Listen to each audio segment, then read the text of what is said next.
There, this is Dr. Pam Perry, and we have a special show today with Lindsey Walker. And every once in a while, we'll do a show that talks about therapy for PR girls, taken from the therapy for Black girls. Well, this is kind of like therapy for Black PR girls. All right. So if you know anything about them, just kind of like tongue in cheek about how that show is. But this one is really like behind the scenes, pulling back the curtain, talk about all the things. If you want to get in PR, or you're just like, what is it like working with a publicist? What is the thing that really kind of gets in our craw a little bit when you are working in PR? You know what I mean. So right after this, I'm going to bring up Lindsey Walker. Yay. Welcome to the Get Out There and Get Known podcast. Join Pam Perry, veteran PR strategist, Emmy award-winning producer and publisher of Speakers Magazine, who will show you how to crack the code in getting out there to get known. Each week, she either interviews her media friends, PR colleagues, or she just goes solo, offering you strategies on publicity, publishing, and platform building. So listen up to hear how to get booked on media places and on superstar stages. Now, here's your host, Pam Perry. Hey there. Hey, Lindsey, how are you? Hey. I'm good to see you. So listen, I'm on Instagram Live as well as here. So I'm going to try and do this for a bit because, us PR girls, we can do all the things, right? We do all the things.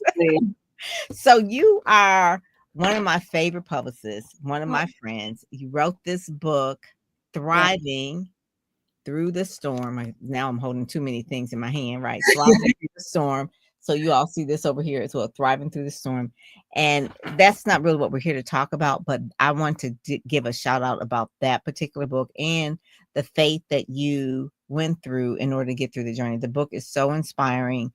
I read it cover to cover and I was like, oh my God, you are a strong woman. You are a strong woman coming out fighting. Okay. Coming out fighting. So a little bit of the backstory. How many pounds were you when you were born? 1 pound, 2.5 ounces. Yes. And really from that point on, it has been like, you know what? Ain't nothing stopping Lindsey. Ain't nothing stopping Lindsey. So tell us a little snippet about the book, and then we'll go into the whole PR journey and all of that. Yeah, absolutely. First of all, thank you so much for having me. It's always a privilege, a pleasure, and an honor. You are one of those that I admire. So I'm always super grateful whenever we get to connect. But Thriving Through the Storm is basically a bit of it's like a mini memoir. About my journey going through stage 4 cancer. I was diagnosed in July of 2018. And it talks about how I was able to navigate that through faith, through prayer, what my healing journey looked like. And so I'm just really grateful. We actually just celebrated my debut screening. I did a documentary too. Wow. And so we just celebrated that in Atlanta last week on June 21st. Oh my God, that is so good. So, I like how God just puts everything together. You would have not said, okay, I'm gonna raise my hand, have a book and a documentary about this journey. But you had just started your business when you were diagnosed with stage 4 cancer. Well, I had my business for a while, but I did a rebrand in 2017. And then, I was diagnosed in 2018. Oh my God. Well, kudos to you for that, for one thing. So in terms of PR, I've been doing PR. I've seen it from beginning of starting faxing to folks, and then you got to email folks, and then you're DMing folks, and now we're doing AI to folks. Who knows what we're going to do, So we've seen all the things, but publicists today have a lot of hats that we wear. And a lot of it can really stress out a publicist or stress out anybody. But really, when you're a publicist, you're working for the media because you want to give them a good story, and you're working for the client who doesn't care if the media doesn't pick them up. They're just like, just get me on. Absolutely. So give me the genesis of how it started for you. And I wanted you to shout out your HBCU that you went to as well. Yeah. So I graduated top of my class from the Jackson State University.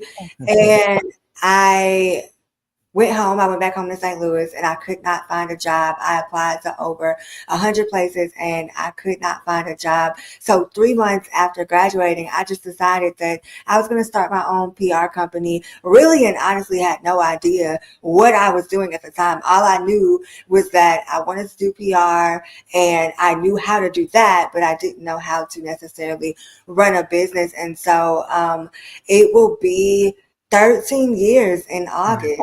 So Oh my God God. is faithful. Yeah. That is it. 13 years in the business. Okay. And she started like 3 months out of college. She said she Yeah. knew what she was doing, but you knew you had the skills.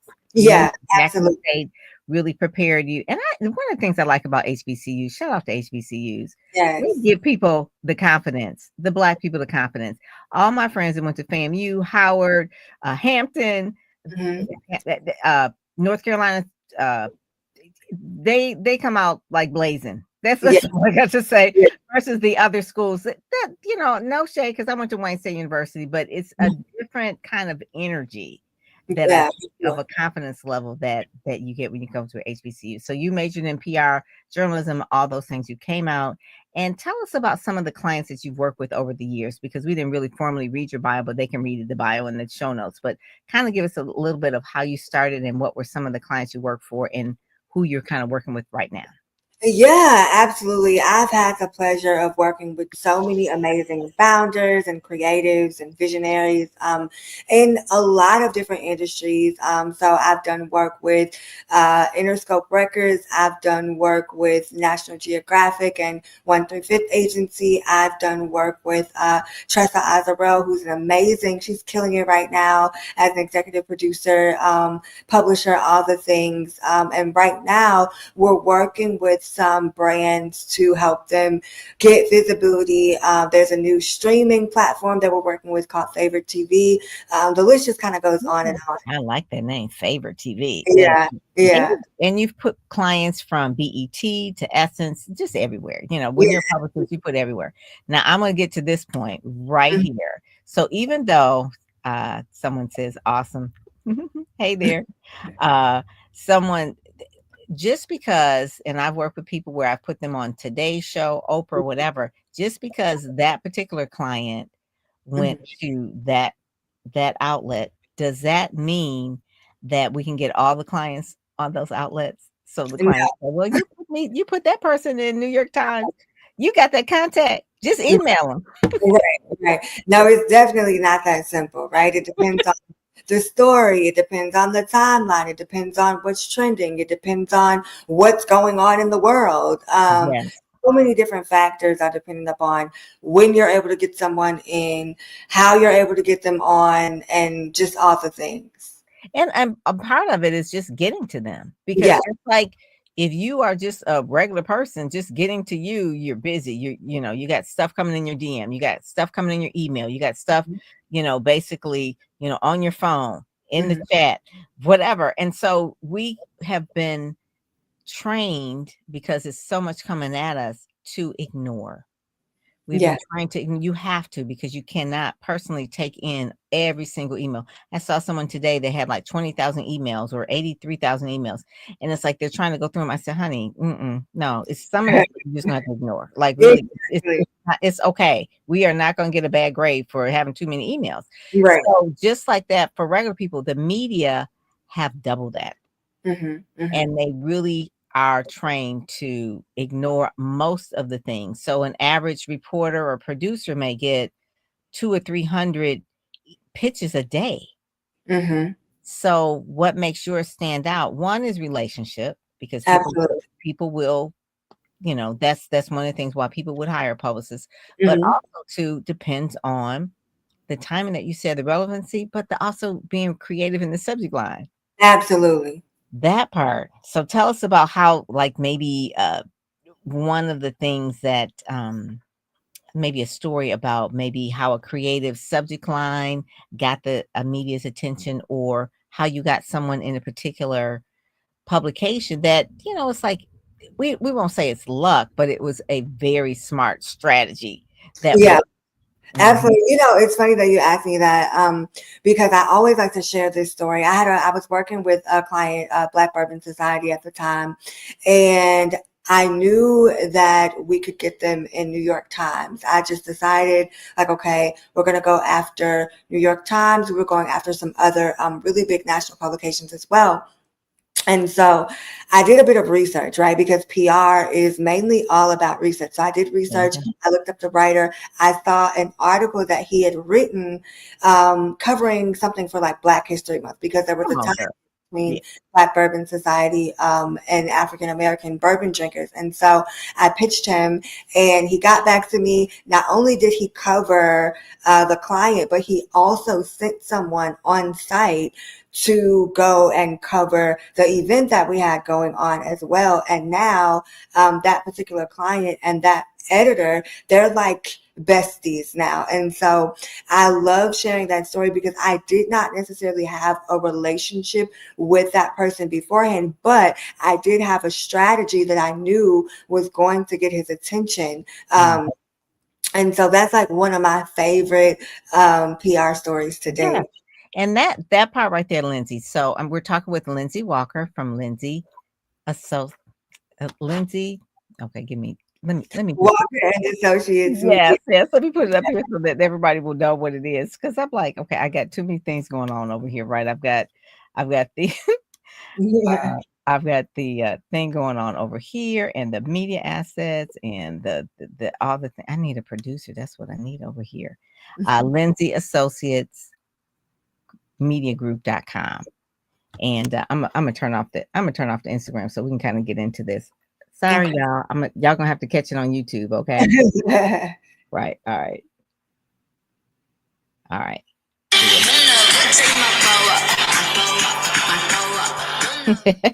So they're gonna have to catch on, because I want to make sure that I put in your particular website and everything so that you can actually follow Lindsey. Here we go.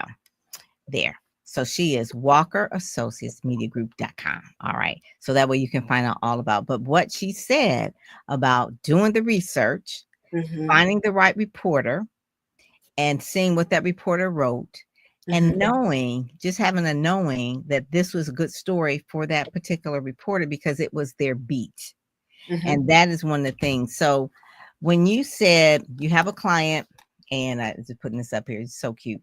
When you have a client, there's something, even though PR is not spiritual, but we both know that we're God's girls, that Absolutely. You know that in your knower that certain places that your clients need to be. Explain to that hunch or that feeling or that nudge that you sometimes get, and it's like they need to be here, and let me do the research and find out. Because it's not like we just go to a database and just like boom, boom, boom, boom, boom, bam. It's a certain type of creative mind, and then also to a bit of faith that really gets when we feel a client, because we don't take everybody, but when we feel a client, we know that we can help them because we see them. At least I do. I see certain clients being in certain places, and I know the steps they need to take. So kind of give us a little bit about how you knew that this client needed to be A, B, and C. Yeah, absolutely. It's just like what you said. It's about faith for me. It's about Holy Spirit. It's about Jesus. And so when I am initially taking on a client, a lot of times when I'm talking to them, on a Zoom call or on the phone, I have them to dig deep into their stories, into their why. I really can hear the heart of the story. And so even before I start pitching, the wheels are turning. I'm already thinking of, okay, well, this client needs to be here. This is where, we could pitch. This is what we could do. This is who we can connect with. So it really is about listening to the client and understanding not only what they desire, but what they're capable of beyond where they are right now. And then moving from that standpoint with a good strategy in place.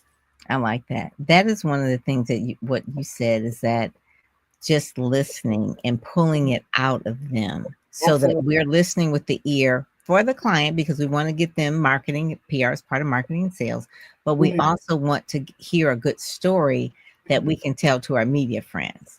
And that's a really different kind of skill. That's why a lot of journalists make good PR people because they know what the media is looking for, obviously, and then they just have to turn it over to the point of like how do we make this marketing, how do we make this sale from that, and that's just really helping the client leverage their media opportunity. But I like what you said. It's just really listening and then knowing that God is saying, okay, as they're talking, it's like, okay, who can we connect them with? And publicists, if you're just starting out, publicists are connectors. They have to remember names. They may not know all the time, maybe numbers, but at least the name and where a person is and how to connect a person. So a lot of times people come to publicists because they know that they, quote unquote, know everybody. And we have to, because that's part of our job, is connecting the dots for the people, or connecting to the right person to take them to the next level. And that's by far, even when I got out of school, I did not work for myself. I worked for someone else, but I worked for an agency. And one of the things that they always had is that if the client needed something, I didn't care what it was. It could be a daycare, it could be a publisher. They're going to ask you. It's like, you know everybody. That's one of the things that a publicist has to know. If not, then we know how to research. Figure it out. Yep. And a lot of journalists, either they could be lawyers, and a lot of publicists could be journalists, could be lawyers, because of the research that we have to do and stacking up of a case, building a case for a certain thing. So let's kind of go back to a post that I saw on your Instagram. And this is where we kind of get into. It talked about pay per play. So you had this whole thing and you said, okay, this is the scam that publicists can, or no, not publicists, but it says the public relations scam of today is pay per play. So let's talk about pay per play or paper placement. I can't remember if it was paper placement or was it paper. Probably both. Probably both. Yeah. And so one of the things that a lot of people are saying is that I can pay to go into Fortune, I can pay to go into Inc. or Forbes, or I write for Forbes, I pay for Forbes, or I always say this: anything is for sale at this point in time. Okay. I mean, if you could probably get. I didn't realize at one time that the Real sold seats as well. I was like, oh my God. Oh, wow, yeah, I didn't. That's new. So yeah, they sold seats. So it obviously has to fit, but it's the same as sponsored content, branded content. So what are your feelings or opinions about branded or sponsored content? Sponsored content would be maybe you go into a magazine and up at the top, it'll say like, this is an advertorial, or they may not even say it at all. They just know that the money was exchanged. We got the outlet, you got the money, you good, you come on in. So how do you feel about that? Yeah, so I want to clarify. I think that everything has its space in place, right? Advertorials have their space in place, editorials have their space in place, but I always tell people that advertising is what you say about you. It's what you put into the magazine. You decide the headshot that's going to go in there. You decide the flyer and all of that. But PR is what other people say about you. And I think that that's the part that people forget. It's about the stories that resonate with the people. It's about the stories that resonate with your audience. And so I've been having some conversations, and some people are saying, well, I know I need PR, but I want to do pay per placement, which, essentially they want to pay $500, $1,000 per each placement. And I'm like, number one, working with us, as sure as any other publicist worth their salt, and there are a lot of us, right? You're going to be coming way, way, way out of pocket per month to do that. So actually being serviced from a retainer basis is better for you. And then also to do pay per placement, there aren't any guarantees. I can't guarantee you that I'm going to get you in Forbes tomorrow. Now, have I gotten a client in Forbes in 6 days of them signing on? Yes, but that has to do with the timing, right? So I always like to share that, because I think that if we're talking advertising, sponsored content, advertorials, those things have their place, but just understand that that's not going to tell the full story. It's not going to get you the full relationship, right? And then pay per placement for me is just always a no. Well, you said that about the relationship. So, for instance, there could be, and any producer or any editor, they're human, or not saying that you can pay to get your way in. But when I worked at the Free Press, and I was there for about 7 years, and I had clients that were advertising clients, but I also worked with the editorial team. I would tell the client that I would see about getting you in the business section of the Detroit Free Press. But then they would also say, well, I just spent money on advertising. Well, no, it doesn't. Yeah. It doesn't matter if you spend advertising, because that's an ad. But I can ask an editor who knows that the advertisers support the publication. But you will also know that if that person was an advertiser, they can also get placement, because they'll have favor. They have favor because they have put money there. And it's the same thing that I feel about the Black press as well.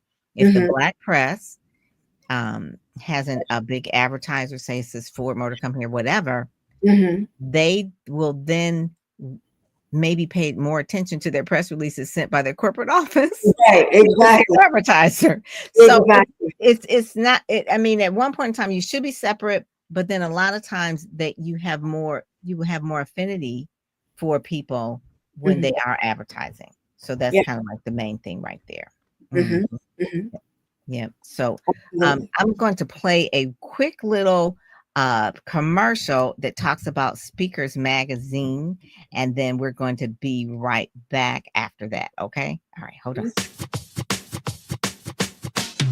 This July, we joyfully celebrate 7 years of amplifying voices with Speakers Magazine. Since its inception in 2017 by the visionary Dr. Pam Perry, this pioneering platform has consistently elevated Black Americans, connecting them with meeting planners and organizations worldwide. Every voice has the power to be inspired by change. Our mission is to ensure these voices are not just heard, but sought after. Dr. Perry's mission was clear: to create a movement, not just a magazine, recognizing the need for a dedicated space where Black American speakers could shine.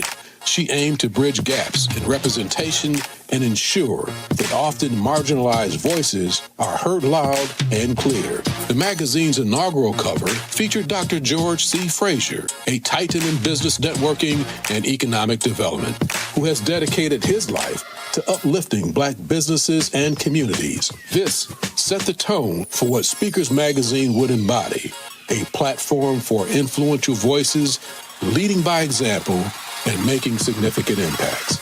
Over the past 7 years, Speakers Magazine has featured over 80 remarkable individuals on its covers, each bringing unique perspectives and transformative insights to audiences globally. These cover stories are testaments to the resilience, brilliance, and enduring spirits of leaders, innovators, and change makers within the Black American community. Notable additions include Stephanie Mills, the legendary singer, actress whose transition from the stage to advocacy has spurred social action, and Kim Coles, whose messages of self-love and acceptance resonate deeply. Ed Gordon, a respected journalist, provided profound insights into the craft of storytelling through journalism. Speakers Magazine is not just about covers. It's about the stories within. These stories offer readers a glimpse into the journeys of extraordinary individuals, their challenges, triumphs, and the impact they're making in their fields. Each edition is filled with valuable content that helps speakers hone their craft, from public speaking tips to personal branding and digital marketing insights. As Speakers Magazine steps into its 8th year, Dr. Pam Perry's vision continues to expand. The publication remains an invaluable resource for meeting planners seeking speakers who are leaders in their fields and committed to making a difference. Here's to more years of impactful storytelling, transformative conversations, and a continued commitment to elevating voices that have the power to change the world. Happy anniversary, Speakers Magazine. Keep speaking, keep inspiring. Visit speakersmagazine.com to learn more and join the celebration. All right, all right. So that was a little long, but we've been around for a long time. So we're Okay, celebrating 8 years in July.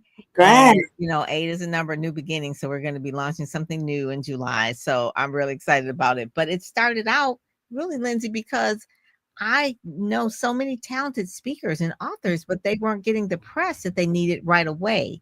And so I Mhm, started by creating, just like we create our own podcast, we create our own mhm, magazine, our own radio show, whatever. That mhm. was the way it started. And it was Yeah. really a way to promote them so that Mhm. they're positioned, because there were some magazines that was not putting them in. And I was you know, so upset about it. It was like, Right.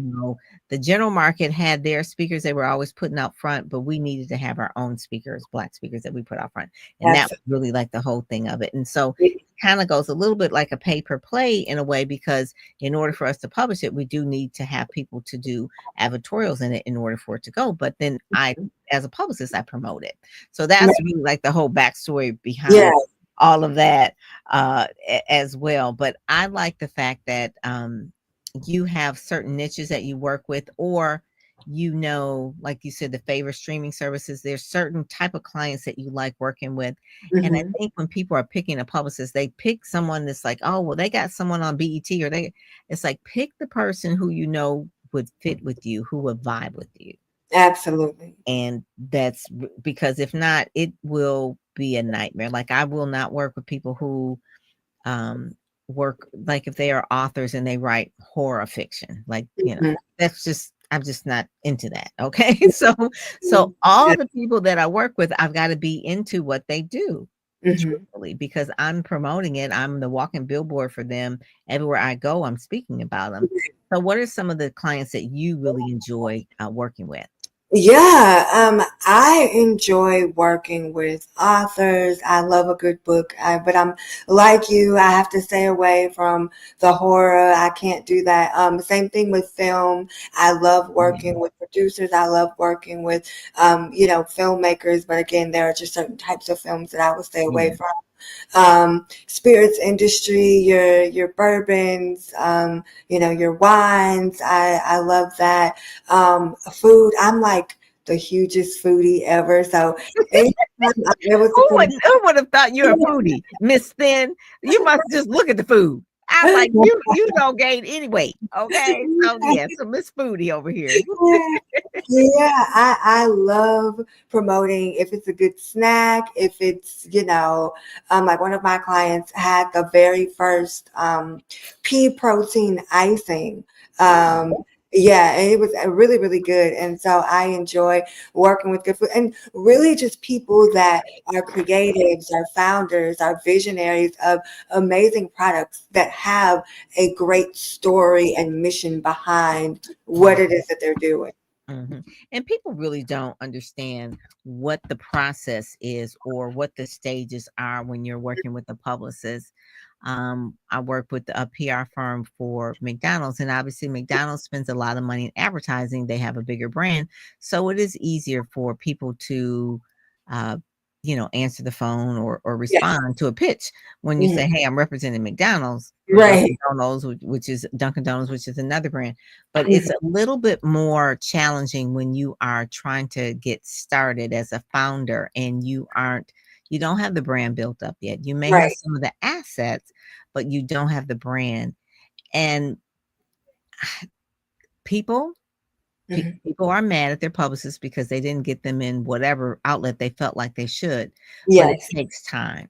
Mhm. And truthfully, how long does it take? Well, it just depends. Obviously, the curve can be shortened if we from people that we know, but really it does take just as long as it took them to start the business and to grow it, as much as it would have to take for them to get PR.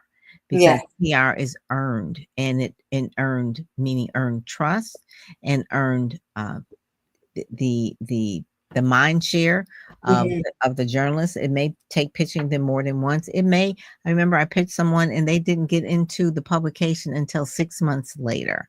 And that Absolutely. was just because we had to pitch them often and just come back with different stories and angles, Right. or how about this hook, or even at a certain point in time, sometimes I will run up on some of the journalists that I just really feel like, okay, you have not really heard the full story.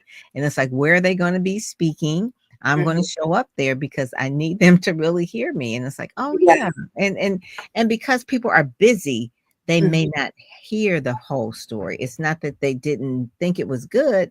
They didn't pay attention because it's got too much going on. So one of the things that I want you to really express is being a publicist. It looks easy because we make it look easy because that's what we do. But what are some of the main challenges that you face sometimes when you're dealing with particularly a new client that has never worked with a publicist before? Yeah, I would say like expectations and having to kind of reel them in and manage those expectations. Like I was talking with a client, she just started working with us. Amazing brand, amazing book releases coming out and all of that. And, you know, she's been working with us for about a week and we got her one podcast interview and another magazine interview. And she's like, well, you know, I could tell that she like wanted to get more. And I'm like, you know, hey, we're in great shape. We've got these two things already. I know you've been on before, you know, but we're really in great shape to build everything up. And so I think that sometimes it's just managing those expectations and letting clients know, like you said, that it takes time to get attention. It takes time for the strategy to begin working, for the train to get to moving, so to speak. And really a retainer, the minimum retainer is not like, 30 days, we're going to see what you do. Right. You have to at least do, just like you would on anybody who's on probation, at least 90 days. Okay. So you have to give it at least 90 days. But most clients, if they're going to really get the most out of the public relations relationship, is a year retainer. And not just one and done, unless they want to do pay-per placement. And I do quick media coverage, and I only do that for people who are just starting out. They want a long-form story written.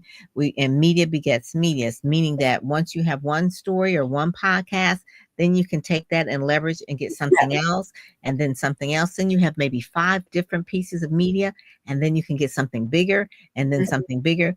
But at the same time, Lindsey, this is the thing that I find, and I always tell people I'm a publicist, not a therapist, but the confidence of the client builds. They aren't as afraid. They aren't like a deer in the headlights when they're in the studio. They need to do the reps in order to get to the bigger ones. So many times people will come and say, I want to get on J Hud or Tamara Hall, Sherry Shepherd. I want to get on NPR, and it's like, you're not ready yet. Exactly. And we don't want to feel like we're dream crushers, but it's like we know because we've been doing it for so long. You're over a decade and me many decades. It's like we know where you need to start. Right. You need to trust us. And that's why the retainer is saying, because this retainer, you're retaining us as counsel, as PR counsel. We're your advisors, just like an attorney is your. So it takes some time. And then also too, their mindset shifts, their expectations become more realistic. Because I'm telling you, some of them, I had some clients that realistically, they were like, after about a week, it's like, well, I want to get in, Essence. It's like, no, not yet. I mean, you don't have an ink anywhere. Your website is probably a month old. Like, no. Right. We gotta work on some things too. And so talk about some of the things that we work on besides really getting the media, that it's just more or less like, this is what we do because we care about our clients. Some of the things that you've done for clients that is like outside of maybe some media hits. Yeah, we actually just did that for the brand that I mentioned, Favorite TV. They came to us, they're just now starting out, press, still building up the back end of like their website, getting things tightened up. And so what we decided to do was put together virtual open houses where we invited different, bloggers, different folks that were in their target audience, in their demographic. And so we did that. We introduced them, to some folks that we knew would be interested in their offer, in their streaming service. And then also we just did like a virtual summit for them where we got together panelists, we had a host, we were able to really just kind of introduce them in more of an intimate way because we know that again, that buildup is going to take time, but as we get people talking about them, as we get them introduced, and we also have them sponsor an event as well. So those are the types of things that as you are waiting on media, as you're waiting on things to unfold, from an editorial perspective or journalistic perspective, definitely, doing things on social media, doing things virtually to move the needle. That is so true. Because one of the main things that we have organized photo shoots, we've done virtual summits, we're booking guests for your webinar, we're helping you with your website, we are helping you tighten up your social media. We will introduce you to people. We will give you suggestions of where to do a book launch. We will help you get people to host the book launch. There have been so many things outside of like, I'm writing a press release, I'm pitching it and getting you media that a publicist really can help you with.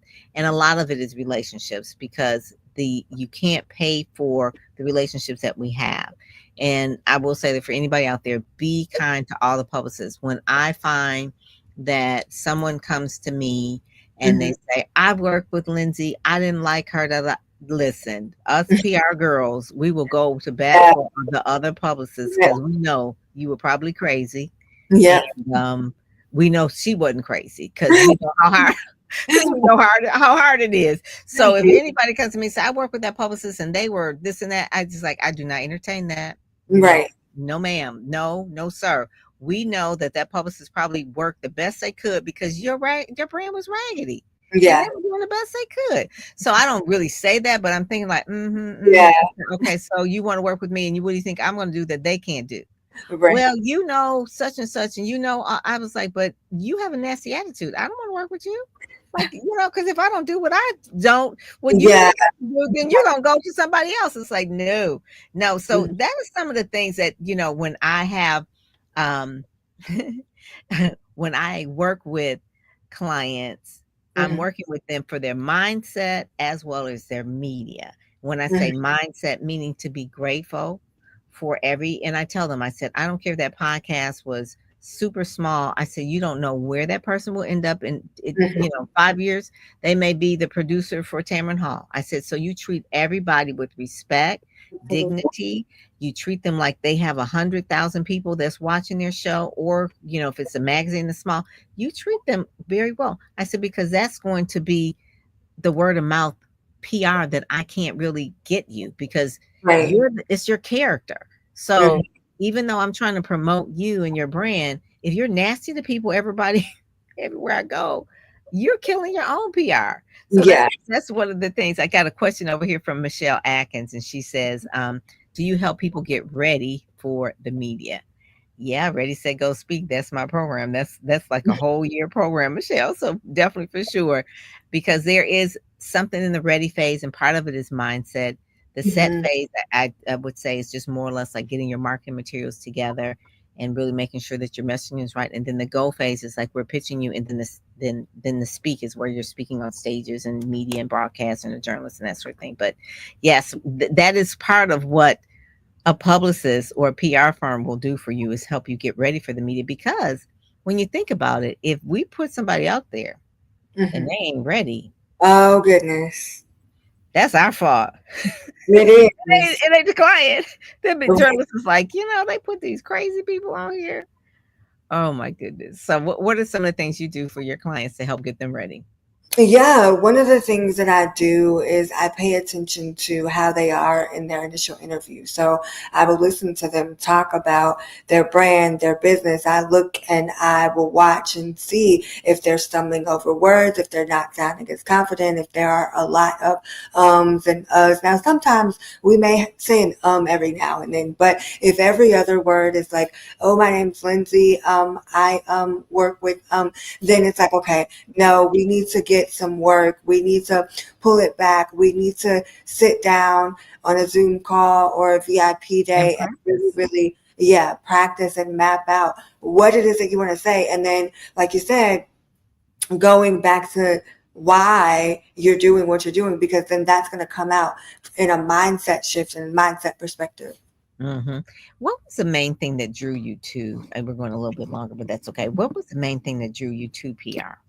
Yeah, I have always I've loved reading. I've loved writing. I grew up, I would listen to my grandmother watch the news, and I was really, really well immersed in everything mass comm. And so, in my senior year of high school, I had the opportunity to participate in the NABJ, the National Black Association, Journalism Association, Minority Journalism Workshop.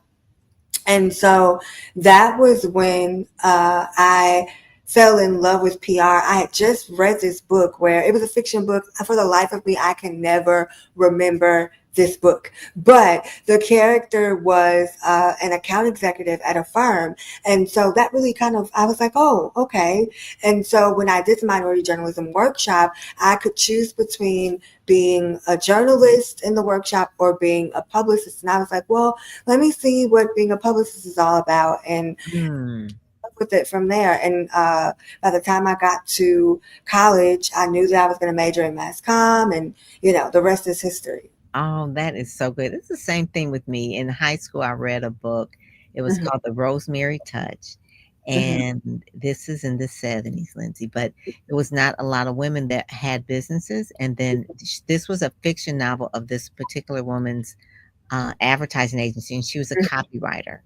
And I didn't know what a copywriter really did. I was like, but the book was really a fictional account of her life being a woman in the advertising field, and how every time she would have an idea, the men would steal it and they would take it as their own. So anyway, that was like the genesis of it, because it probably happened in real life. But I realized that it was a real woman. Her name was Lois Wise, Wyse, and she lived in Ohio. I wrote her a letter.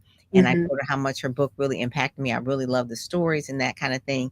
And I asked her about advertising and majoring in advertising and public relations. And she said the two were very close related. And she wrote me back for several years. When I went away to college, I majored in advertising and public relations in a journalism school. And it was because of that book. It was because of that book. And she just recently died. I think she probably was about over 90 when she passed. Okay. And we kept in touch. But she was one of the first ones that I knew that had that kind of agency thing. Now, when I got out of college, I didn't start a business right away. Right. Even though I was involved in NABJ, still involved in NABJ this year. I'm speaking at their event in August. We're celebrating 50 years. And shout out to NABJ, celebrating 50 years at the National Convention in Cleveland. But one of the things is that I always had an affinity for media, from Ebony Jet, Black Enterprise, Essence, and all of that, growing up reading all of those and really feeling like these stories, I can see possibility in these, for me, in these stories. And that's probably why Speakers Magazine became a thing, because it's like always, you never know whose story can inspire someone. And that's one of the main reasons why I do that, and why I love journalism, because it's not just because, we want to walk the red carpet, or we want to have famous clients and they can call us on their cell phone and all that. I don't care about any of that. Okay. That's not why I'm doing this. It's just like, that is not that, because it ain't glitz and glam. It may look like glitz and glam, but it is really a lot of hard work. Yeah. But you have to be a storyteller at heart, and that's really like the main thing that any publicist will do. So I want people to really make sure that they contact you, Michelle. I think Lindsay could also assist you as well. Michelle Atkins, she's on there on LinkedIn. But Michelle, feel free to reach out to Lindsey Walker at WalkerAssociatesMediaGroup.com. I believe she is now accepting clients. So if you want to do that, but one of the main things that, like I said, be nice to the publicists. Be nice. We work really, really hard. And it's not to say that any other firm, like if you're a lawyer, that kind of thing, but there's a different type of energy that people feel when they're dealing with publicists than if they're doing a lawyer. No one would ever tell a lawyer how they're going to do stuff. Okay. Oh, they wouldn't dare. Wouldn't. I know, but because they read or they see something on television or read something in the magazine, they feel like they can tell the publicist what to do. I'm like, no, it's just as much strategy and work and education and skill as someone else. Okay. But because it is out in the community or out, they can see it, they feel like I can do it. And truth truthfully, they could pitch themselves, but they got to know the right people. They got to know the angles. They got to know, Exactly. it's a whole thing. It's a whole thing. So yeah, so make sure that you do that as well. And then I do a little quiz as well. It's a Bitly quiz. It's a PR success quiz. It's just 10 questions, and it really lets people level set where they are so that when they do talk to a publicist, their expectations aren't out of whack. That's really like the main thing. It's like it helps them, but it also helps me, because when the best client is an educated client, so they'll really know where they stand out of 1 to 10. Are they really ready for media? Right. And what are the things that they need in order to get ready? So yeah, so that's one of the things there. So when people go to your website or follow you on social media, what is your social media handles too? Yeah, so you can follow me on Instagram at Lindsey, that's Lindsey A. Walker, and I'm the same on Facebook as well. Okay, good. So Lindsey A. Walker. And then your book, is it still available? And then what about the documentary as well? Yes, you can get the book on Amazon. So you just go on Amazon, type it in. And the documentary, I'm actually making a couple of announcements right now. The way that we're doing the screenings is it'll be, in a city near you. We did the first one in Atlanta. We're announcing the other ones. I don't know. I may have to make my way to Detroit. I've been trying to get there. Yes, please. I haven't been. I have to connect on putting together a screening. And have the screening. Then I have a place where you can have the screening at our museum, the Museum of African American History. Okay. Yes, it has a really nice theater. It's brand new. It's beautiful. It is beautiful. And I used to do marketing PR for them. So that would be a good place to come and do a screening there. Okay. The Charles H. Wright African American Museum. That's the name of it. Okay. It was the largest before the one in DC, before Smithsonian built that one. We were the largest one in the country. And then the Smithsonian one got bigger. Yeah. But thank you so much for joining us today. This has really been good. I want people to follow you, to see all the marvelous things that you're doing. You have been in the game for a while, doing really good work. And basically one of the things too, that you're very inspiring, and you're always learning. And I just appreciate your heart and your tenacity. It's like this tenacity is what really gets it. It gets that part right there. You got to read a book, okay, to really know what I'm talking about when I tell you that, about thriving through the storm. So you got to get her book to really understand her. And I think if you're going to work with someone, you do need to have a heart to heart with that person as well. They have to vibe with you. You've got to understand them, and you understand each other. And that's the thing, because it's a relationship. It's a retainer relationship. It is one of the things where you will be working with someone for a while, and they get to know you. And that's it's like you're their partner. You are their marketing partner. So yes. So thank you so much for joining us today. Thank you for having me. You're welcome, Miss Lindsey A. Walker. This has been really good. This has been therapy for me. So thank you so much. I love talking to you. All right. Take care. All right. Bye-bye. Bye. You've been listening to the Get Out There and Get Known podcast, brought to you by PamPerryPR.com, where you'll get insider tips on how to build your platform, pitch the media, and promote yourself with confidence. Head over to PamPerryPR.com and get the exclusive